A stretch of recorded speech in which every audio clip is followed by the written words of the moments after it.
नमस्कार साथियों। आप सभी का एबीबी लर्निंग हब के ऑनलाइन प्लेटफॉर्म पर हार्दिक स्वागत है। अपने एलडीसी की सामान्य विज्ञान कर रहे हैं और उसके अंदर अपना चैप्टर चल रहा है कौन सा, कार्बन एवं उसके यौगिक। पिछली क्लास में हमने हाइड्रोकार्बन का वर्गीकरण किया था कि हाइड्रोकार्बन है वो कितने प्रकार के होते हैं, उनमें कौन कौन सी श्रेणियां आती हैं। अब उसके जस्ट बाद में आगे हम करेंगे। आपको ये पता होना चाहिए कि श्रेणियां कितने प्रकार की हैं। ये मुख्यतः तीन प्रकार की होती है। कौन कौन सी होगी? एक नंबर को अपने नाम देते हैं एल्केन, दूसरी होती है एल्कीन, और तीसरी बेटा होगी एल्काइन। एल्केन, एल्कीन और एल्काइन। इसमें भी अपने एक नंबर पे देखेंगे कि अनुलग्न कौन सा लगेगा। अनुलग्न। अनुलग्न का मतलब होता है, अनु का मतलब पीछे, कि इसमें पीछे कौन कौन से तत्व लगते हैं। जैसे एल्केन में पीछे क्या लगा हुआ है? एन। एल्कीन में क्या लगा हुआ है? इन। और एल्काइन में क्या लगा हुआ है? आइन। क्या लगा हुआ है? आइन। दो नंबर पे बात करें, बंद। एल्केन में जो बंद होगा वो होगा एकल बंद। इसमें होगा द्वि बंद, दो लाइन होगी। इसमें होगा त्रि बंद होगा, इसमें अपने तीन लाइन होगी। इसके बाद अपने बात करें तीन नंबर पे कि इनके जो सामान्य नाम होते हैं वो कौन कौन से होते हैं। एल्केन का जो सामान्य नाम होता है उसको बोलते हैं अपने पैराफिन।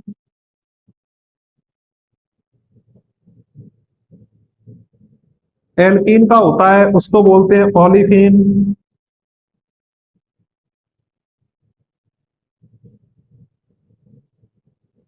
और जो एल्काइन का नाम होता है सामान्य नाम, उसको बोलते हैं एसिटिलीन। क्या नाम होता है? एसिटिलीन नाम होता है। कई बार इसके सामान्य नाम पे भी आपसे पूछ लिया जाता है कि पैराफिन किसका नाम होता है, ओलिफिन किसका होगा।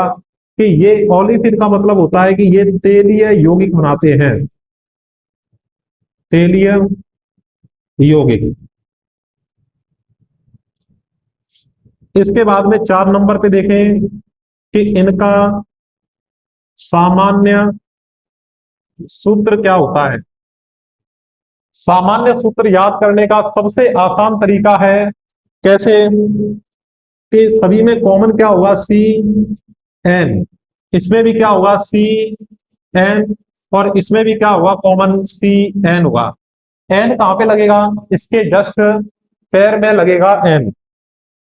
एच की बात करें तो एच टू एन, इधर भी एच टू एन होगा, एच टू एन होगा। जस्ट इसके नीचे अपने लगाते हैं। तो इतनी चीजें तीनों के अंदर कॉमन है। C N H two N, C N H two N, C N H two N. जो फर्स्ट वाला होगा जिसको अपने एल्केन बोलते हैं, उसके अंदर आएगा प्लस दो। लास्ट वाला होगा जिसको अपने एल्काइन बोलते हैं, उसके अंदर क्या आएगा? माइनस दो आएगा। तो ये इसके क्या हो गए? सामान्य सूत्र हो गए। तो सामान्य सूत्र है वो कौन कौन से होते हैं? कई बार हमें सामान्यतः पूछ लिया जाता है कि एल्कीन का सूत्र क्या होगा, एल्काइन का सूत्र क्या होगा, और एल्केन का कई बार पूछ लेते हैं। तो आप एक बार इतना लिख सकते हो। तो इतना आपने लिख लिया होगा।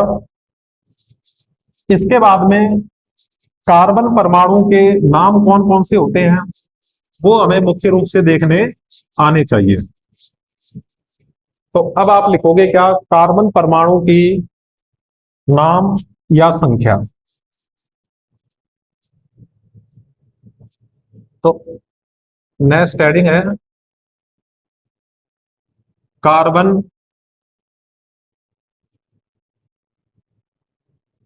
परमाणु की संख्या।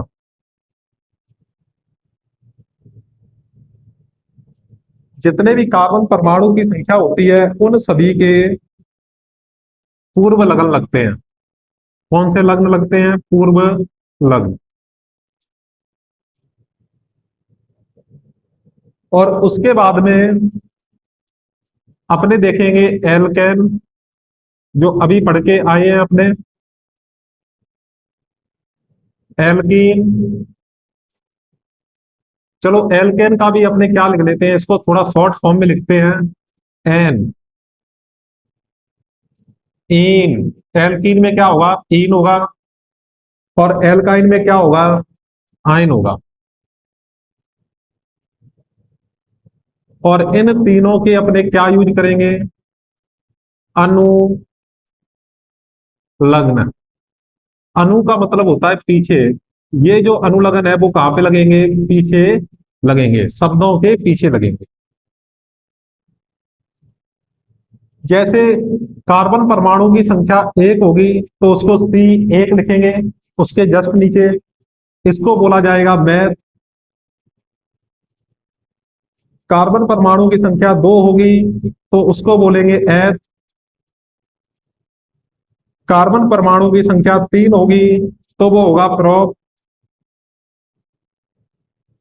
चार होगी तो ब्यूट। कार्बन परमाणु की संख्या पांच होगी तो पेंट। आपको इनको क्रम से ही याद करना है, सीरियल वाइज याद करना है कि पांच पे पेंट है तो पांच पे पेंट ही रहेगा। चार पे ब्यूट है तो वो चार पे ब्यूट रहेगा, न कि तीन पर ब्यूट चला जाएगा। अगर छह कार्बन परमाणु की संख्या होगी तो उसको बोलेंगे अपने हेक्स। सात कार्बन परमाणु की संख्या होगी तो हेप्ट। आठ कार्बन परमाणु की संख्या होगी तो ऑक्ट। नौ कार्बन परमाणु की संख्या होगी तो उसको बोलेंगे नॉन। और 10 कार्बन परमाणु की संख्या होगी तो उसको क्या बोलेंगे? डेक बोलेंगे। कि सर इतने हमें कैसे याद रहेंगे? तो आपको मुख्य रूप से सभी को छह तक याद रखने हैं। छह का मतलब हेक्स तक याद रखने हैं। पूरब का मतलब है कि इनको पहले रखेंगे। पूरब का मतलब क्या होता है? पहले। और जो अनुलग्न का मतलब है पीछे, तो इनके पीछे अपने ये लगाते जाएंगे। जैसे मैथ के पीछे मैंने क्या लगा दिया? एन लगा दिया तो क्या बनेगा आप बता सकते हो? मैथेन। क्या बन जाएगा? मैथेन बनेगा। मैथेन में सिर्फ एन का बनता है मैथेन। इन में कार्बन और कार्बन के बीच में द्विबंध होता है तो इसका कुछ बनता नहीं है। और आयन में भी कार्बन कार्बन के बीच में त्रिबंध होता है इसलिए इसका भी कुछ नहीं बनता। और एथ का जब एन लगाएंगे तो क्या बनेगा? एथेन। एथ के पीछे इन लगाएंगे तो एथीन। और एथ प्लस आइन लगाएंगे तो क्या बन जाएगा? एथाइन। इसी प्रकार से आप ये पूरी टेबल भर सकते हो। Propane, propene, propyne. इसके बाद है ब्यूटे, ब्यूटेन, ब्यूटीन और butyne. Butane, butene, butyne. Pent का बनाएंगे तो पेंटेन, पेंटीन। जो पहले अपने पेंटीन नाम से शैम्पू भी आते थे तो उसमें जो कार्बन के परमाणु की संख्या है वो कितनी है? पांच है। तो इसको पेंटीन। और ये हो जाएगा पेंटाइन। हेक्स से बनाएंगे तो हेक्सेन, हेक्सीन और हेक्साइन।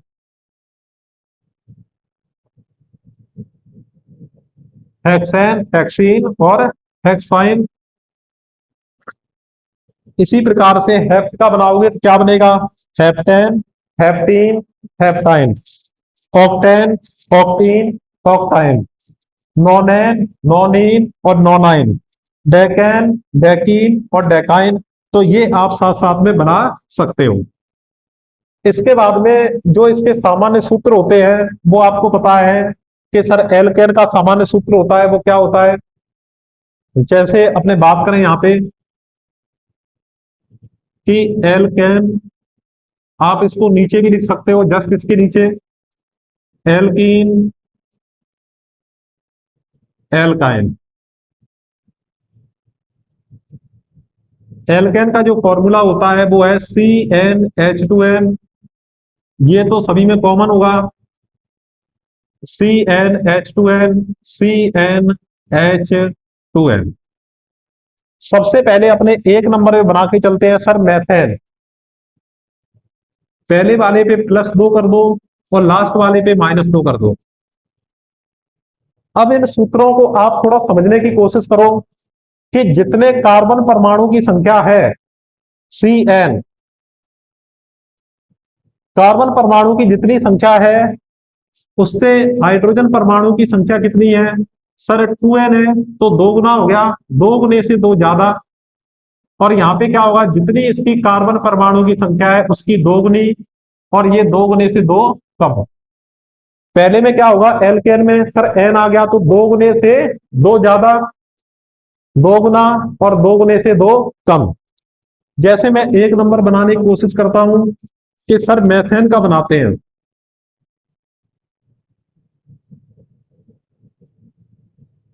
मेथेन का सूत्र बनाओ कि इसमें कार्बन परमाणु की संख्या Cn, n की संख्या कितनी है? एक।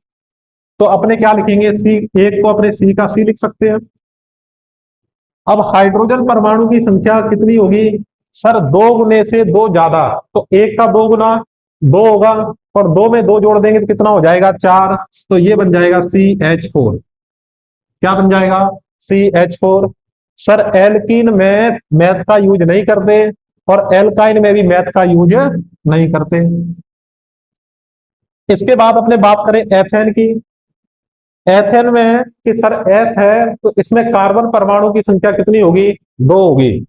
अगर दो होगी तो उसको क्या लिख देंगे? C2। एच की संख्या सर दो गुने से दो ज्यादा, दो का दो गुना, दो दूनी चार, और चार में दो ज्यादा कर देंगे तो कितना हो जाएगा? 8। तो ये 8 हो गया। इसमें कार्बन तो दो होगा, इसमें दो गुना करना है, दो का दो गुना करेंगे तो 4 हो जाएगा। इसमें कार्बन तो दो होगा, हाइड्रोजन को दो गुने से दो कम करना है, दो का दो गुना 4, चार में दो कम करोगे तो दो बचेगा। तो इसका सूत्र क्या हो जाएगा? C2H2 हो जाएगा। एथेन C2H8, एथीन C के पैर में दो और H के पैर में चार, और एथाइन C के पैर में दो और H के पैर में भी दो होगा। तो देखो इसमें क्या किया? दुगने से दो ज्यादा, दो का दुगना चार, चार का दो ज्यादा हमने किया तो कितना हो जाएगा? 6 हो जाएगा। इसमें सीधा हमने दो गुना कर दिया और इसमें दो गुने से दो कम कर दिया। प्रोपेन का बनाओ, कार्बन कितने हैं? 3, तो C3 हो जाएगा। तो हाइड्रोजन अब आप कैलकुलेशन करके बता सकते हो हाइड्रोजन कितने होंगे? सर दो गुने से दो ज्यादा, तीन का दो गुना 6, 6 में दो ज्यादा कर देंगे तो 8। तो C3H8, इसमें C3H6, और इसमें C3H, दो गुने से दो कम, दो का दो गुना 4, चार, तीन का दो गुना 6, और 6 में से दो कम करेंगे तो 4 आएगा, 4।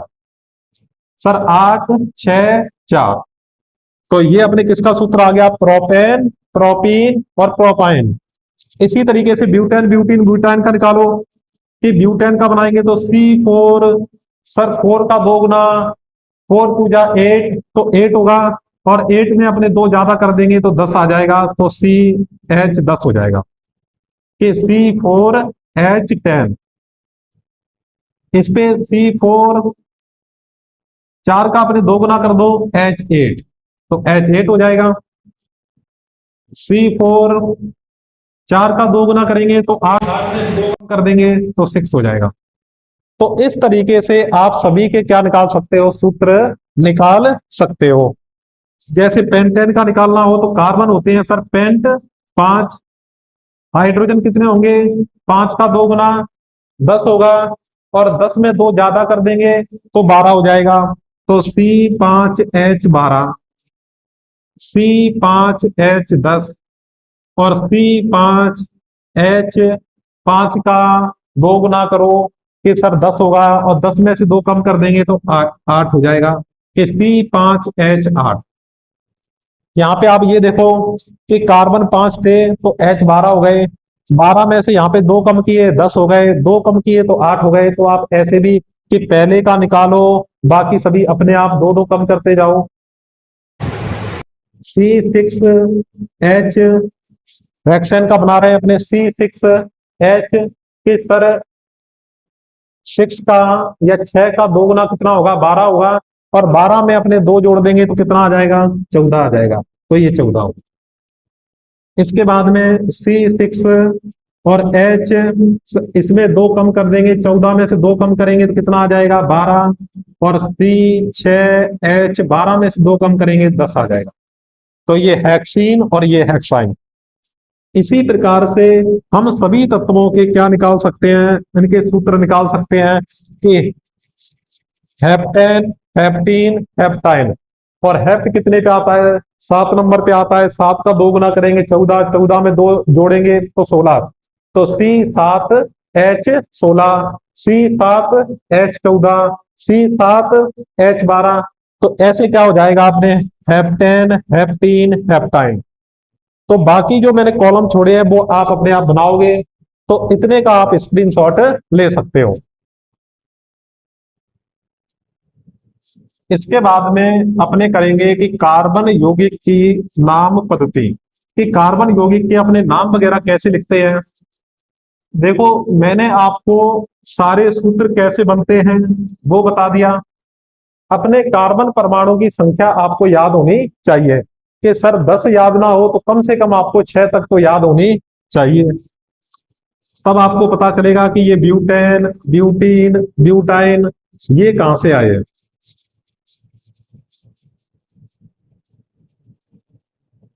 तो अपनी अगली हेडिंग क्या होगी, कार्बन यौगिक की नाम पद्धति।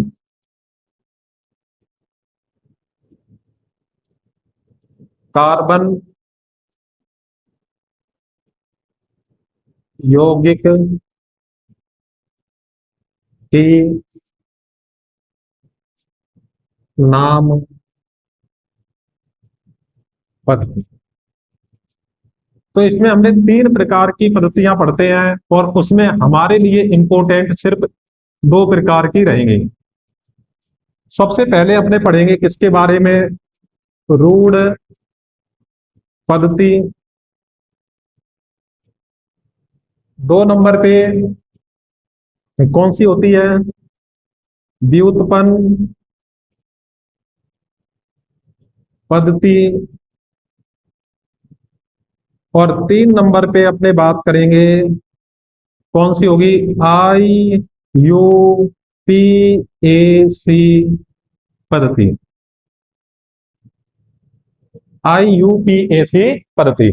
तो सबसे पहले 1 नंबर पे अपने लिखेंगे ऋण पद्धति।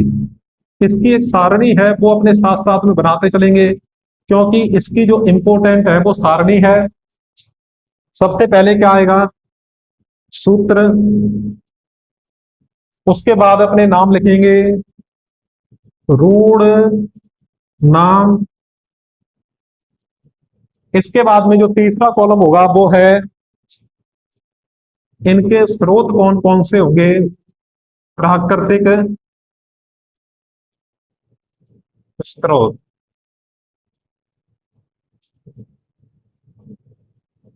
एक नंबर अपने बात करें CH4।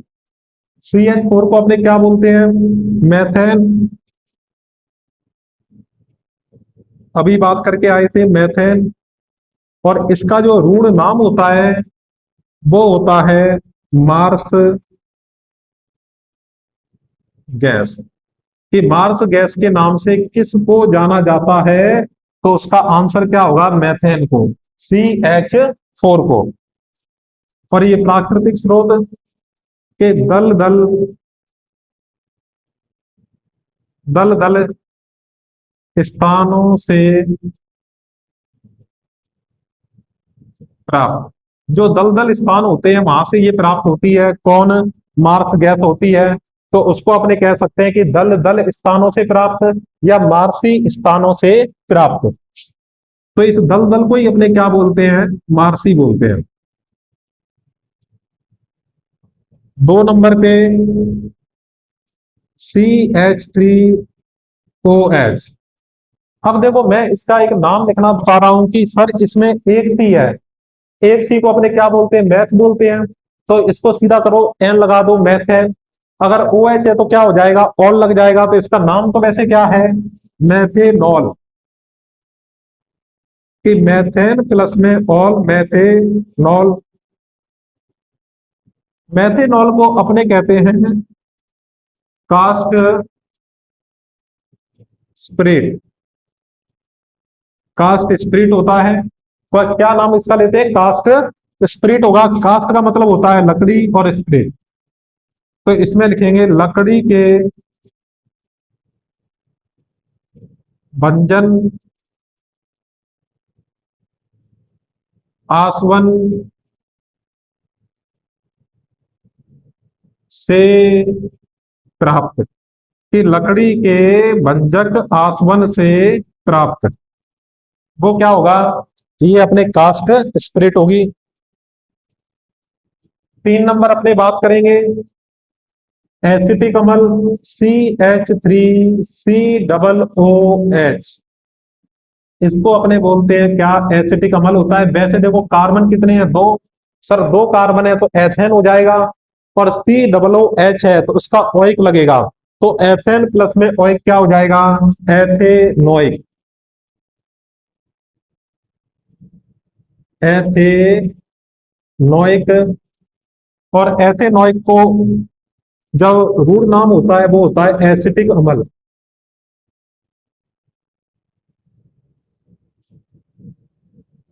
कि सिरके का लेटिन नाम एसिटम से प्राप्त, कि सिरके का, सिरके का लेटिन नाम क्या होता है? एसीटम। एसीटम को आप थोड़ा कॉमे में बंद कर दो। से प्राप्त, एसीटम से प्राप्त होगा। इसके बाद में 4 नंबर बोलेंगे HCOOH। इसको बोलते हैं फार्मल्डिहाइड या फार्मिक अम्ल बोलते हैं। ये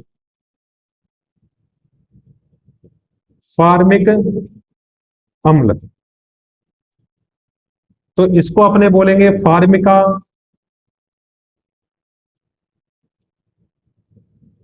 यानी फार्मिका को अपने बोलते हैं चींटी से प्राप्त।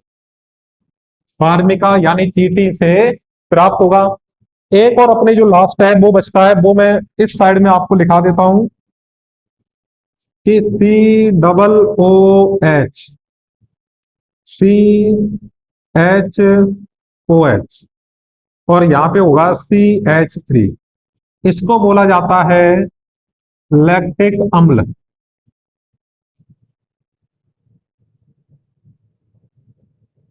और इसको अपने ये कह सकते हैं लैक्टम या दूध,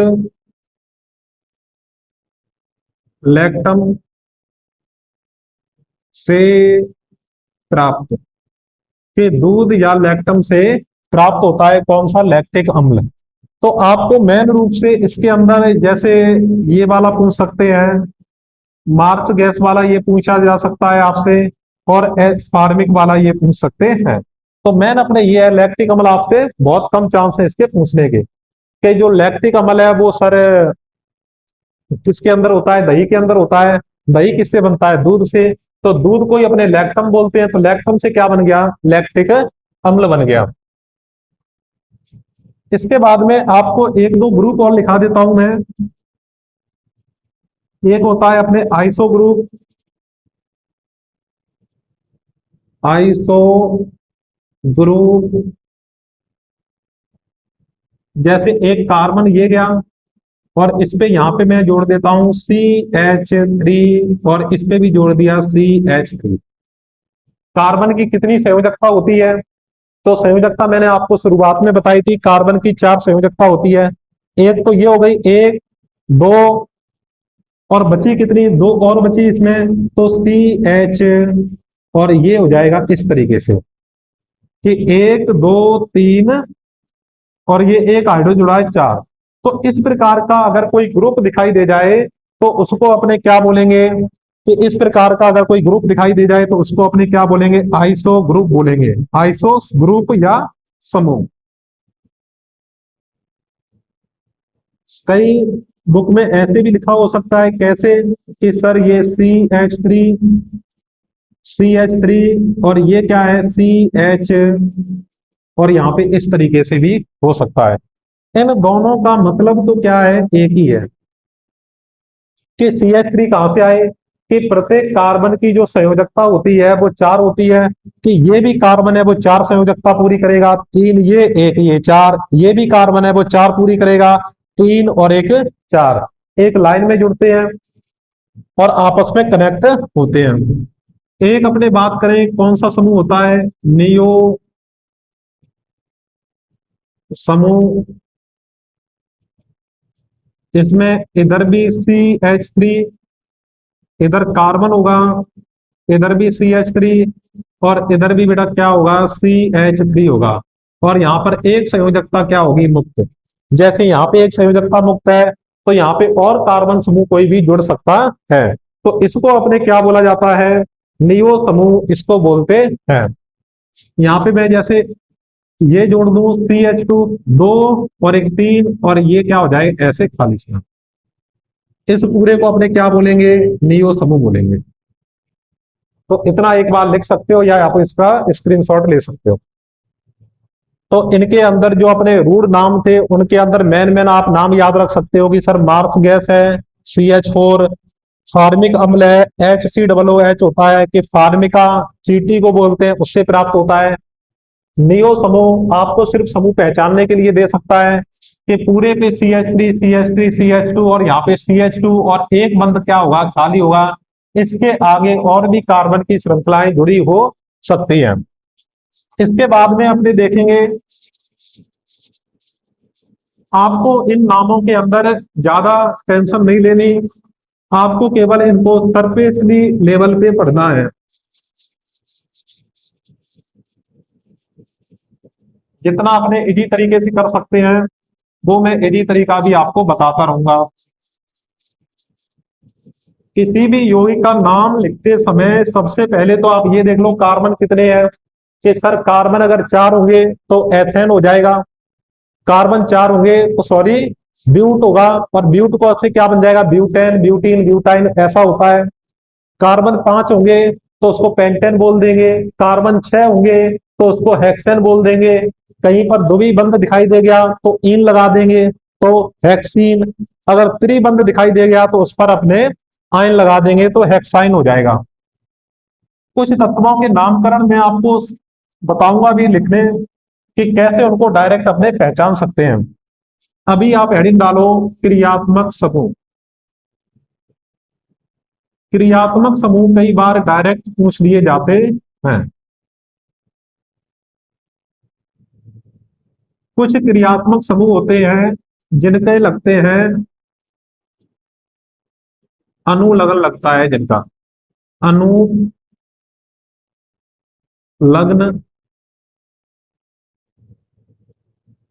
जैसे कहीं पर आपको दिखाई दे जाए कि COOH, या इसी को मैं ऐसे लिख दूं कि COO और H, इन दोनों का मतलब क्या होता है, एक ही होता है, COOH है, और इसके नाम भी अपने लिख लेते हैं कि नाम इसको क्या बोलते हैं। चलो नाम वाला कॉलम बना देते हैं यहाँ पे, और ये क्या हो जाएगा, अनुलग्न हो जाएगा। COOH को अपने क्या बोला जाता है, कार्बोक्सिलिक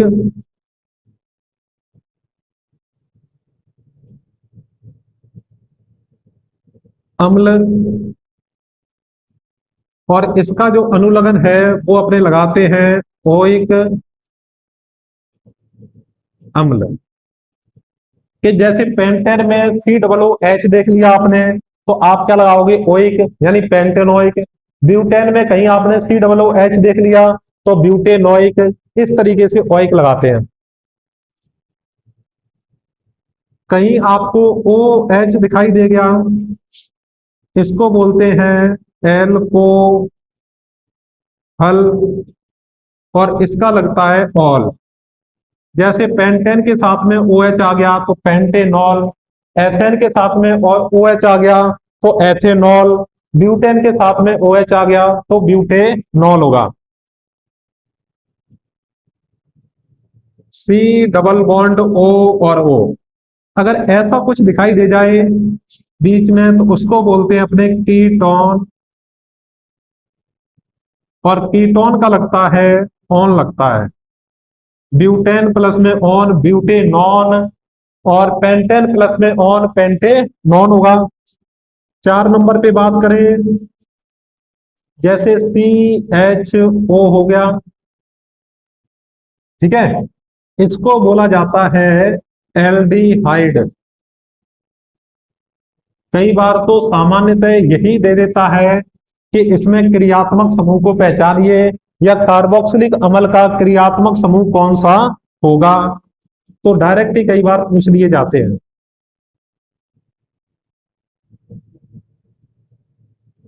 तो CHO उसको अपने एल्डिहाइड बोलते हैं, और इसका क्या होता है, एल होता है एल। कि ब्यूटेन प्लस में एल ब्यूटेनैल, मेथेन प्लस में एल मेथेनैल होगा। अब कुछ पदार्थ ऐसे होते हैं जिनका क्या लगता है, नाम तो अपने लिखेंगे ही, और नाम के साथ में यहाँ पे क्या लिख देते हैं, पूर्व लगन लगते हैं। जैसे 1 नंबर बात करूं मैं कि Cl दिया हुआ है, F दिया हुआ है, या Br दिया हुआ है, ये किसी ना किसी से जुड़े हुए हैं। Br और या I दिया हुआ है, इनके नाम सभी के नाम एक साथ में आप लिख लो। Cl को अपने क्या बोलेंगे, क्लोरो। F को जब IUPAC नाम करते हैं तो बोलते हैं फ्लोरो, और F को हो गया, Br को बोलेंगे ब्रोमो,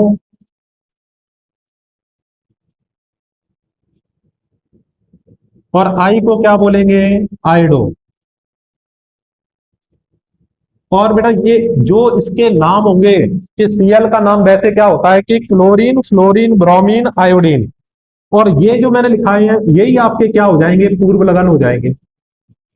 जैसे मेथेन के साथ में जुड़ गया क्लोरो, तो हम कहेंगे क्लोरोमेथेन, इसका पूर्व लगन यानी पहले लगेंगे।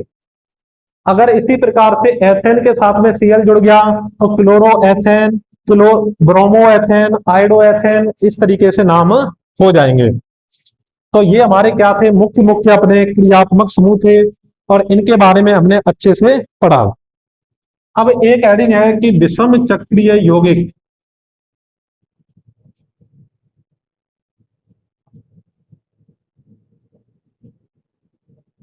अपने जो मेन मेन सूत्रों वाला प्रोग्राम है वो लगभग क्या है कि खत्म होने को आया। विषम चक्रीय यौगिक में क्या होंगे कि 2 से अधिक परमाणुओं से मिलकर बने तत्व, कि 2 से अधिक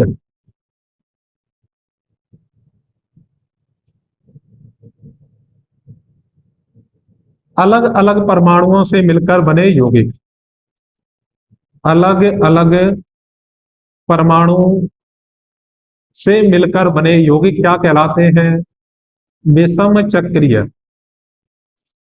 जैसे मैं बात करूं कि CH एक ये हो गया, और 2 ये हो गए, इधर भी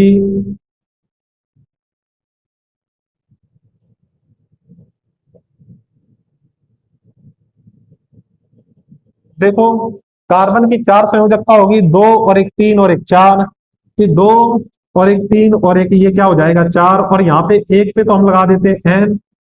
ये इसी प्रकार से 3 संरचना आप बना सकते हो।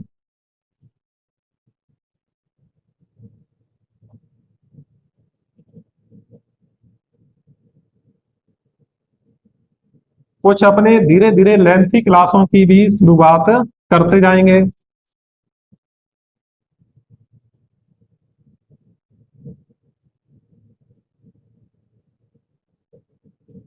अगर यहाँ पे एस जुड़ा हो, ओ जुड़ा हो, और क्या जुड़ा हो, एन जुड़ा हो। अगर एन जुड़ा होगा तो इसको बोलते हैं अपने पी रोल। ओ जुड़ा होगा तो उसको बोलेंगे अपने फ्यूरेन। अगर एस जुड़ा होगा तो इसको बोलेंगे थायमीन बोलेंगे, या इसको थायोफीन बोलेंगे। क्या बोलेंगे? थायोफीन।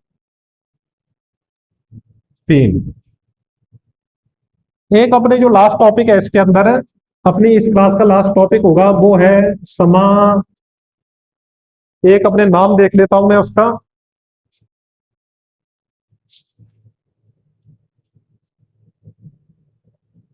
समाव्ययता।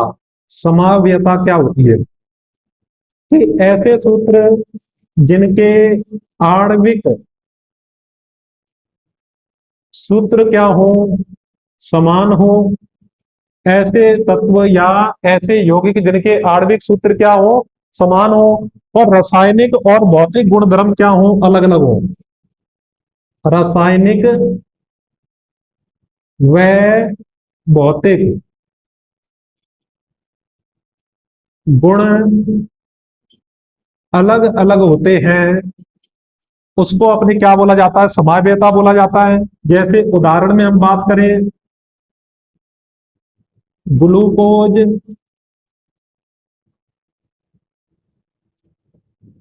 व फ्रुक्टोज। कि ग्लूकोज या फ्रुक्टोज है, उसका जो सूत्र होता है वो अपने क्या होगा? सेम होगा। कि आणविक सूत्र तो समान होगा, क्या? वही ग्लूकोज का जो लिखाता हूं मैं, वो C6H12O6। इनका जो आणविक सूत्र दोनों का समान है, ग्लूकोज का भी और फ्रुक्टोज का भी, लेकिन इसके रासायनिक और भौतिक गुणधर्म क्या है? अलग अलग हैं। तो वो क्या होगा? अपने समाविता कहलाएगी। तो आज की क्लास में इतना ही। आपको ये क्लास कैसी लगी आप जरूर कमेंट करके बताएं, और अगर आपको ये क्लास पसंद आई तो क्लास को लाइक जरूर करें, और अपने एबीबी लर्निंग हब के यूट्यूब चैनल को ज्यादा से ज्यादा सब्सक्राइब करें और अपने दोस्तों के साथ में शेयर करें। धन्यवाद।